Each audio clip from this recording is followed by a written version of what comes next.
This is a Film Stories original podcast.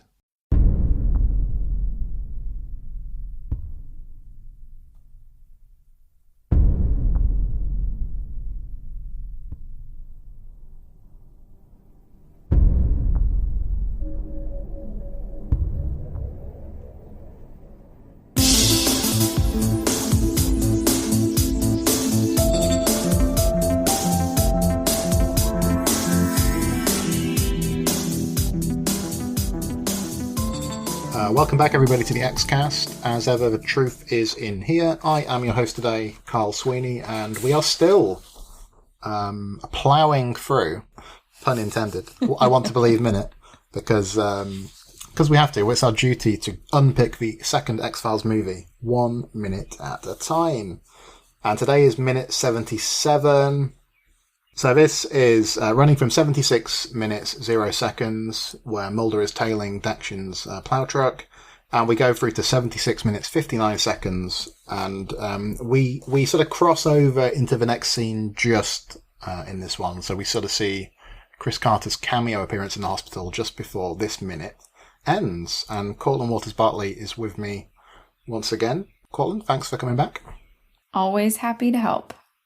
Yeah, this is our last minute in this. It's quite a short block, actually. Sometimes it just depends on how the scenes fall. Sometimes you get a block of like 6, 7, 8 minutes even, but this is just a quick few minutes that we're doing together.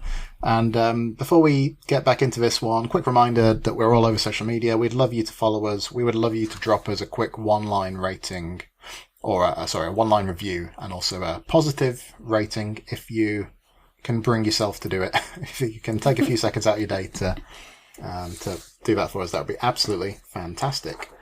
Okay, so this is an interesting little minute, Cortlan. Mulder tailing this guy.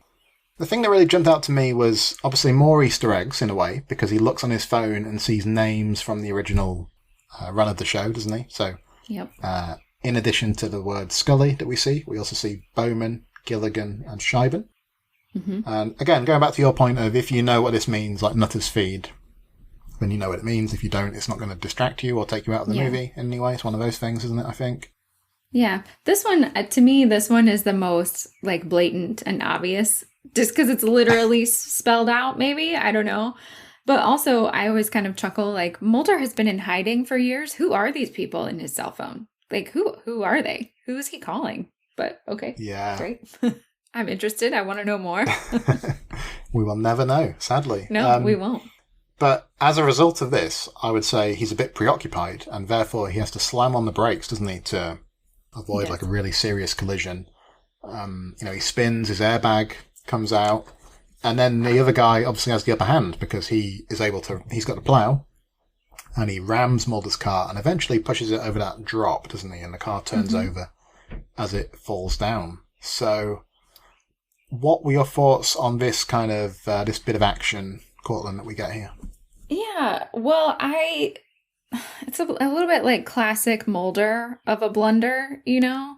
It kind of reminds me of like, he jumps on a train and drops his phone. Now he's like holding his phone and sort of drives into this trap. It's like a kind of classic Mulder moment in that, for me, in that sense. But I also think that the snowplow is unsettling. Like, I think this is an unsettling image. It's the same feeling that, when a car is, like, stuck on the railroad tracks and you're like, the train is definitely coming. And it's exactly like that feeling for me, where you're like, that snowplow, it is, I think, unsettling, the idea of being rammed by the snowplow. Yeah.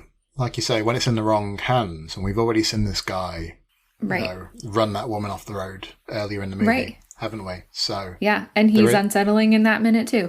Yeah, no, absolutely, it is quite a threatening vehicle in that sense.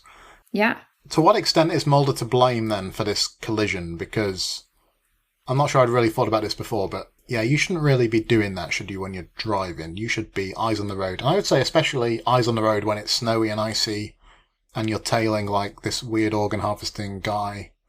Yeah, I think you need to concentrate, really. It does seem like he maybe had the opportunity to dial his phone while he was waiting for the guy to come out of the feed store in the previous minute, and did sort of wait too long, like that's definitely on him. And I always kind of think that snowplow guy, Janka, however we say his name in Russian, is waiting for him, has laid this trap, knows that he's being followed, and has laid this trap for him coming around the curve. So maybe it was unavoidable, cell phone or not, you know? It's a blind hill curve situation, and the guy was clearly waiting to ram him. So I don't know. Maybe the cell phone makes no difference, but it is a bummer. I suppose you're right in the sense that, this other guy definitely has the upper hand in this kind of setting, in that kind of vehicle, with the local knowledge, so maybe. Clearly drives the road a lot.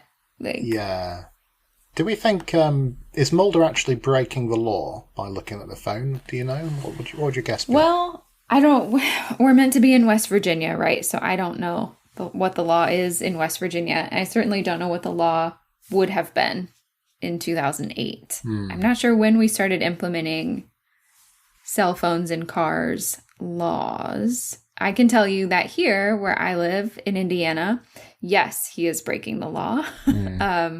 Indiana's law requires you to be hands-free. So you can use your phone as long as you're not touching it. You can't be holding it or touching it. Yeah. So it just Bluetooth only kinds of rules. I don't think if he were in Kentucky, where I work, he would be breaking the law. The law is very specific in Kentucky that you are not allowed to text and drive if the vehicle is in motion. But if you are over the age of 18, you are allowed to use your phone for like GPS or like selecting or entering a telephone number, which is what he's doing. So no in Kentucky, but yes in Indiana. If he was in the UK, he'd be breaking the law in two ways. So firstly, by using his phone, and also he'd be on the wrong side of the road if he was in the UK. Man, just terrible driver, basically. Yeah, moral of the story, Mulder is a terrible driver. No, it's illegal here to hold and use a phone, sat-nav, tablet, or any device that can send or receive data whilst driving or riding. I'm looking at the motorcycle rules for some reason, but I think hold or use. So you can't use GPS while you're driving, or you can't be holding it and using it. Like I say, I think I've stumbled on like what the rules are if you're a motorbike rider. Right. So I think I'm on the wrong page, maybe. But what I was reading earlier was saying that although people have the perception that hands-free is much safer, hands-free can also still be very distracting. Yeah. Yes. And more distracting than. Because some people might say, well, what's the difference between me talking to my passenger and talking to somebody via a hands-free? But I think the difference is if you're talking to a passenger, you both can spot potential hazards out of the front of the vehicle. Whereas on hands-free, that's not the case. And there is a difference, I think. I always think, too, and maybe this is just my car in particular, that engaging the hands-free is more distracting than just like hitting the button on the phone. But that's just, I don't, maybe it's just me not knowing how to use all the buttons on my steering wheel, but yeah, interesting. Indiana's law is hands-free. I will say that I do see a lot of people on the phone whilst driving, irregardless of what the law is. It seems to be one of those laws that people discard quite frequently, to be honest. Yeah. I think here it's definitely one of those things like, they're going to pull you over for something else and then tack that one on, like that's just going to be added to your ticket. Unless, of course, something really, truly terrible happens. And then obviously they'll be like, you were on your cell phone and, rear-ended someone or whatever. Seeing as you mentioned that, so we're recording the day after the world #1 golfer, Scotty Scheffler, was arrested by the Kentucky police. But I think what I saw was that one of the things he was charged with was like third-degree mischief. Like, what is third-degree mischief? That sounds actually quite a fun one to be slapped with, Yeah, we are recorded. So LMPD did arrest the #1 golfer in the world while he was trying to enter the PGA Championship here in Louisville. They charged him with like four counts, and I don't know what that mischief is. I guess maybe the mischief count is because failure to follow instructions was a different count. I really honestly couldn't tell you. I'm just going to Google third-degree mischief, because that definitely seems like a word that I heard a lot as a child, and that hasn't really been applied much in my adult life. Like, teachers were always saying, like, stop being mischievous or whatever. Oh, so third-degree criminal mischief. Okay. Is he or she intentionally or wantonly defaces, destroys, or damages any property causing loss of less than $500. So Right.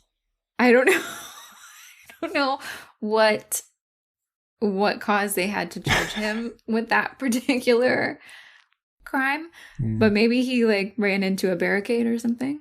It's maybe not as like impish as I had No, pondered like then, maybe if that's in the case. course of his drive, he knocked over some cones or barricade or Yeah. it's unclear.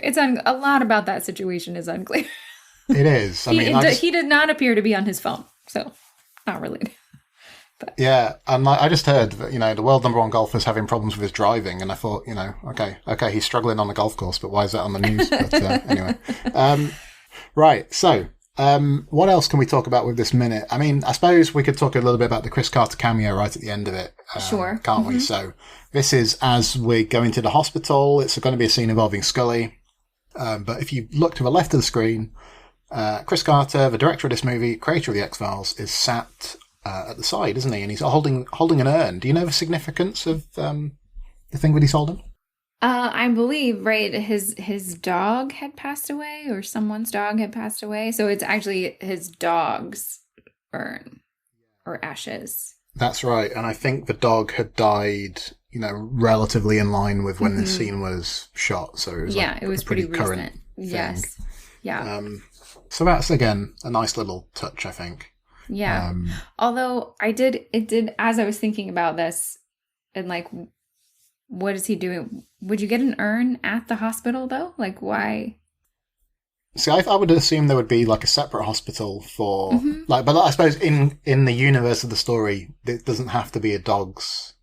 No, again, no. Why would it be ashes over in to begin with? Is what you're asking? Yeah. Yes. I guess so. And like, what would he? Like he brought it there, or like they wouldn't give that to you. No, because that would be at the crematorium. Different place. So, but he's just a man looking very sad on the bench at the hospital. Yeah, and it's obviously very meaningful to Chris Carter. But yes, very the character brought the urn with him for some unknown reason, I guess. Right. Cortlan, so lots of snow in this minute. I can give you more facts about winter and snow if you want before we go. I told you about how far snow plows go back on the last minute. Yes. Again, this is the Plows and Mows Outdoor Home Services website. Okay. 12 awesome facts about winter and snow. So you can decide if these facts are more awesome than the facts about crime scene tape were captivating. Well, the crime scene tape was captivating, and the snowplows are awesome. Yeah. So different, hard to relate. Okay, here's one for you. Like, how old do you think the earliest known snow shovel would be?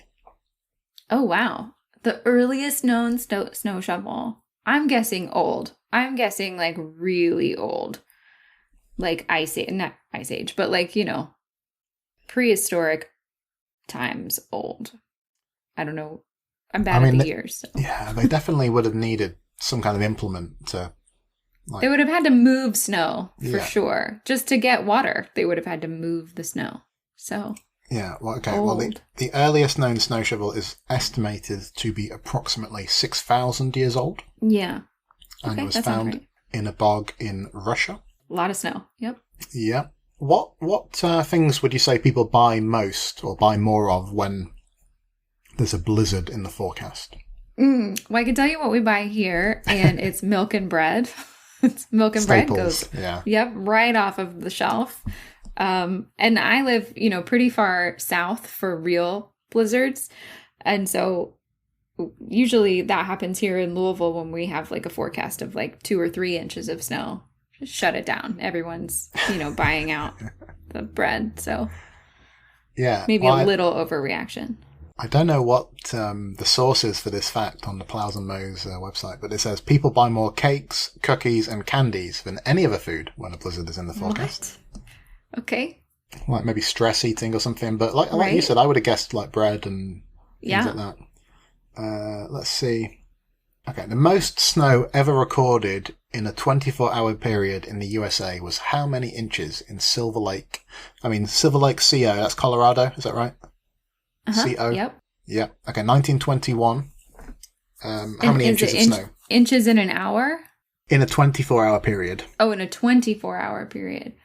Oh, well, I imagine it's like in the feet of snow. So I'm going to guess like 48. I don't know. 76 inches. Oh my gosh. That's a lot of which snow. Is apparently equivalent to the average height of a basketball player. So yeah, that's like over 6 feet of snow. Yeah, that's a lot of snow. Oh, that's a lot of snow. Is there a snowplow that can even handle that? I don't know. We'll have to call your father-in-law and your stepfather right, and right. I'm like, see what he thinks. Yeah. Get an estimate for this. Okay, here's a good one. A single snowstorm can drop how many million tons of snow? Well, some snowstorms are bigger than other snowstorms. How many million tons? I think the problem with this stat is, like, it's hard to grasp when you get into the millions of tons, like the difference between right, like a relatively high number, and they all sound big. Any number of tons in the millions sounds like pretty substantial. 2 million tons seems like a lot, but why would it? I feel like the answer is more than that. The answer is it's more than 2 million. Yeah, it's higher than 2. Higher than 2. Well, that could be anything, though. Is it like 10 million tons? Like, I don't know. It's more than that, too, based on your... It is. A single snowstorm can drop 39 million tons of snow. Oh, my gosh. Okay. It definitely sounds like a lot of snow. And that's the energy equivalent to 120 atom bombs. So... Wow. I definitely don't want to get caught up in one of these snowstorms that's an atom bomb level of... Again, this is like I'm in the Midwest, so I'm not getting like Colorado level snow. Thank goodness. Yeah. Okay, Cortlan. Was there anything else about this minute you wanted to highlight before we go? I think we have pretty thoroughly covered it. All of the snow and crashing and snowplows. Yeah, actually, the only very last note I will chuck in is that Chris Carter was talking on the commentary track about that stunt with the car, that they had some kind of rig that they were using that literally tips the car up, which sounds quite fun, to be fair. Yeah. Really fun to see that in action, I think. And it did look good, that... yeah, I thought that was very believable. Yeah. Tipping over of the car. I think so too. Okay, Cortlan, before we go, do you want to tell people where they can find you on social media? Sure. You can find me on Instagram if you just search for my name, Cortlan. My handle is @CWB, and it is full of hand lettering and calligraphy. And I would love it if you came and followed me. Great stuff. Thanks, Cortlan, for joining me on this last few minutes. Another team is going to be here to cover minute 78 very, very soon. I'll be back on some episodes towards the end of I Want to Believe Minute. But until minute 78, listeners, always remember, trust no one.